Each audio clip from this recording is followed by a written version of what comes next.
Bling, bling, blam, bling, bling, bling, bling. Chapter 7, Book of John.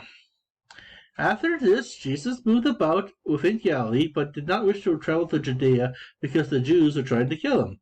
But the Jewish feast of the Tabernacles was near, aka the Passover and Pentecost, I believe it was, or something of that sort. So his brothers said to him, "Leave here and go to Judea, so that your disciples may also see the works of what you're doing. No one works in secret if he wants to be known publicly. If you do these things, manifest yourself to the world." For his brothers did not believe him. Jesus said to them, "My time is not yet here, but the time is always right for you. The world cannot hate you, but it hates me because I have testified to it that all its works are evil."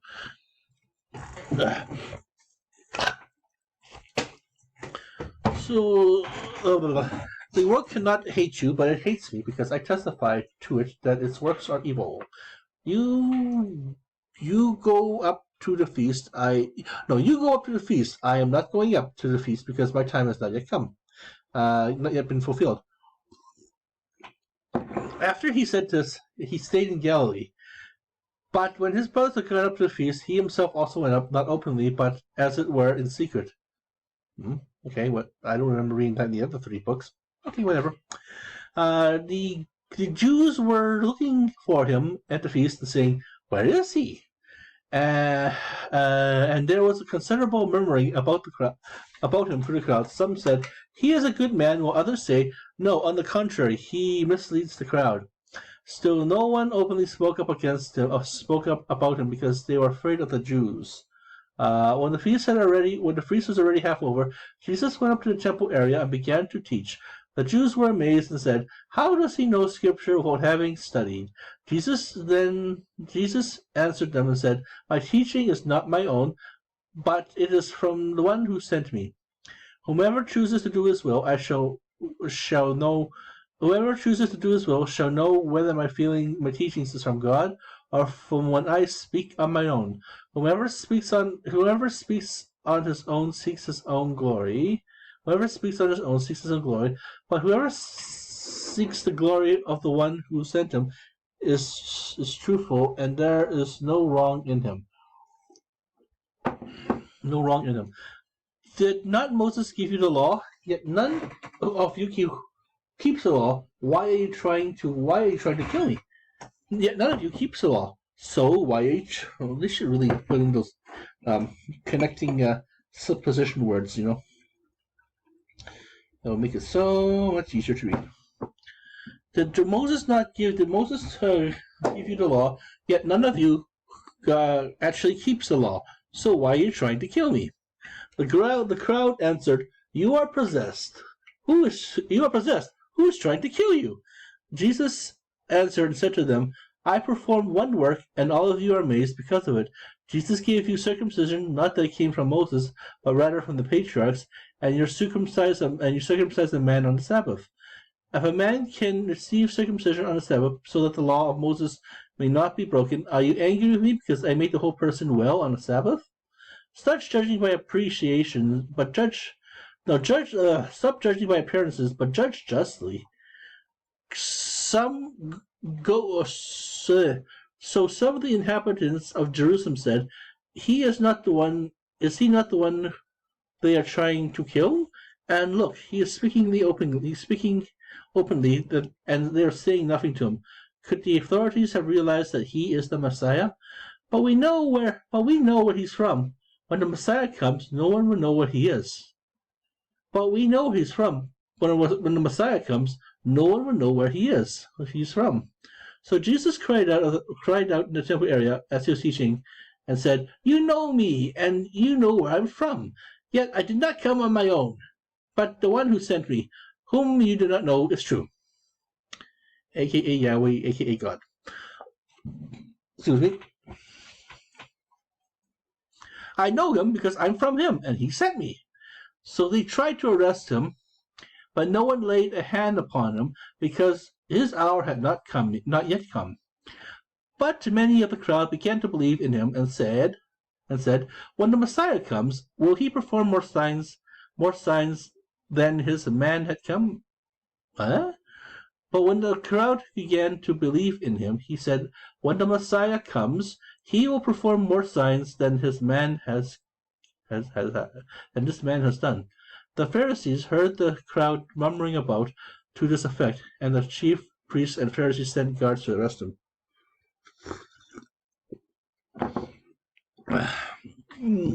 The Pharisees heard the crowd murmuring about him to this effect, and the chief priests and the Pharisees sent guards to arrest him.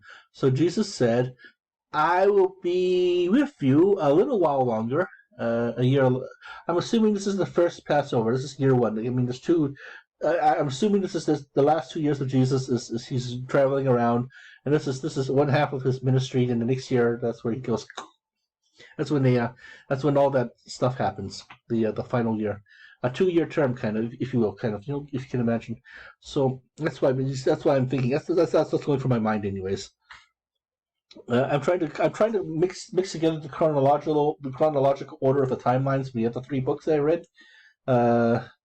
Trying to put all this story in my head. It's not working, unfortunately. So, but I don't think it's supposed to do it like that. Some evening tea here. So Jesus said, I will be with you. I'll be with you a while longer, and then I will go to the one who sent me.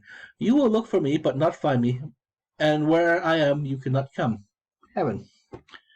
So the Jews said to one another, "Where is he going, that we may not find him? Surely he is not going to the dispersion?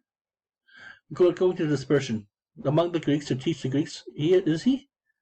What's the meaning of this? You will look for me and not find me, and where I am you cannot come." On the last day, the greatest day of the feast, Jesus stood up and exclaimed, "Let anyone who thirsts come to me and drink.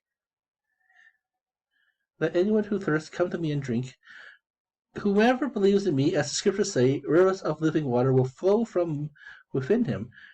And he said in this reference to the Spirit, that those who came to believe in him were to receive He said in the reference of the Spirit, then those who came to believe in him, were to receive. This was, of course, no Spirit yet, because Jesus had not yet been glorified. Some in the crowd who heard his words said, "This is truly the prophet." Others said, "This is the Messiah." But others said, "The Messiah will not come from Galilee, will he? Does not Scripture say that Messiah will be of David's family and come from Bethlehem, the village where David lived?" So division occurred in the crowd because of him. Some of them wanted to arrest him, but no one laid hands on him. So the guards went to the chief priests and Pharisees, who asked them, "Why did you not bring him?"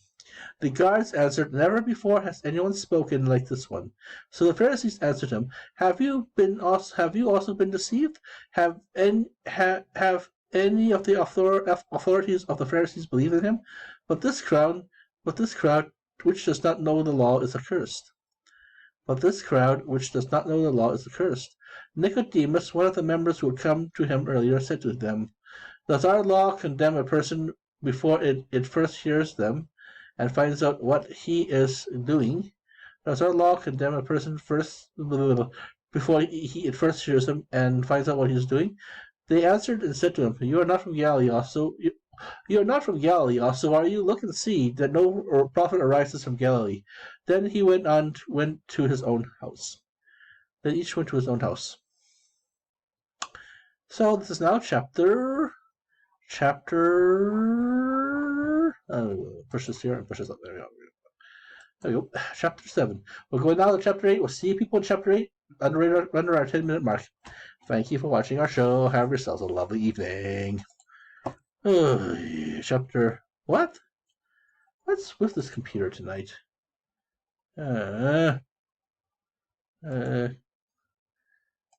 Remove my stinky face there. There we go. You son of a fucking onion. I hate this human technology. So primitive. So flawed.